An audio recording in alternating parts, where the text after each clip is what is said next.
And risings, everyone. I want to educate you today on some of my purple sea moss that I just got in.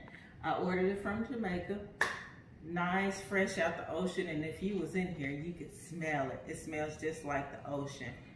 I ordered a pound of it, and what I'm going to be doing is making purple sea moss gel, and I'm also going to make some things for my hair and of that nature, but I want to show you really quick how I'm going to do it in case you'd like to try it, or I'll also be selling some sea moss if you'd like to buy some. But it's real simple. All you have to do is, first of all, you want to get it. Some people rinse their sea moss first, but what I'm going to do is actually soak it. And it has a real oceany taste. So what some people like to do is add limes, organic limes. I already washed these. Add these to your soaking water. And then this here is filtered water, or you can use spring water. Don't use tap water. But all you do is just fill it up and make sure that you cover the sea moss. Break it apart with your hands. And I like to let it set overnight. Don't rush the process. Some people say 4 hours, but you really want to let it sit so it can soften. That way when you blend it, it'll blend down really smooth. So once you let it set, this is what you get here. This is some sea moss that has set. It's really soft. Then what I went further to do is I take my teapot and I put a little warm water. And in my last rinse cycle, I pour the warm water over it and quickly take it out, and it softens it down even more. But once you get everything ready, I'm just going to show you. Say for instance, this has set overnight. When it sets overnight, you're going to know because your water, show them this, it's going to look brown. Here. That's some of my rinse water from a previous batch. But the water will be brown from the soak from the previous night. So you want to make sure it gets a good soak, and don't throw your water away. I'll tell you about that in another video, but keep that water. It's really valuable. But say for instance it's soaked overnight. What you'll do after the soak is you want to make sure you take the water, put it in another bowl so you can use it later, and rinse it really good. Rinse it about 2 or 3 times. That way you can get that oceany taste out of it. So make sure you give it a good rinse. After you do all that, this will be your final product. You'll go to the blender, add it there.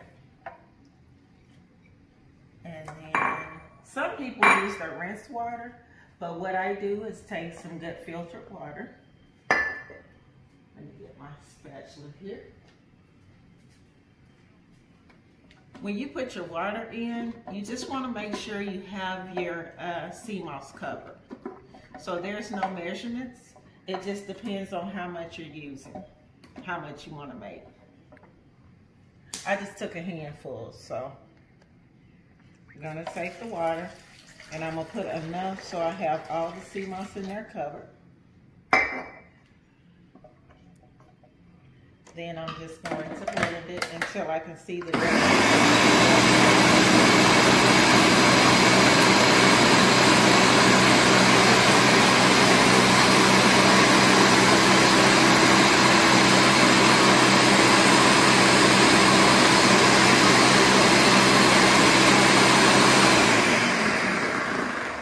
Most people let theirs blend for about 5 minutes. So let me just get it.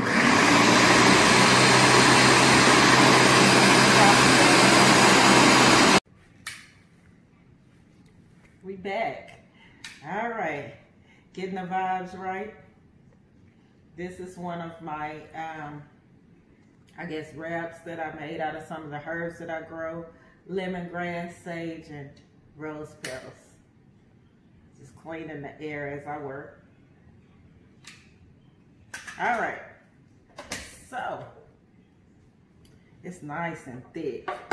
Once you blend it for 5 minutes, it's gonna be thick. It's if you're using the purple sea moss. I don't know about the other kind, but it's gonna come out thick.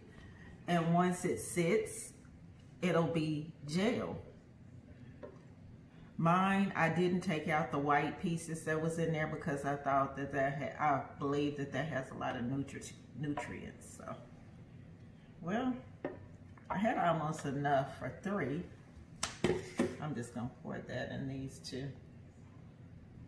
I don't really do measurements, so I could measure it and know exactly how much I'm gonna have in the end, but I basically just grab a handful, put it in there, and go from there. But when you make this, make sure that you keep it refrigerated, and it's supposed to last from 2 to 3 weeks. When you get in your fresh bag of sea moss, leave it dry. Don't take the whole bag and wash it. You only want to wash what you need to use and keep the rest dry. That way it will last from 1 to 3 years if you keep it packaged. I'm going to take mine, put it in a Ziploc bag, and put it in a dark area. So if you have any questions, let me know. I look forward to hearing about all of your benefits from sea moss, and whatever you have that you think I could learn from, just comment it for me. You guys have a great day.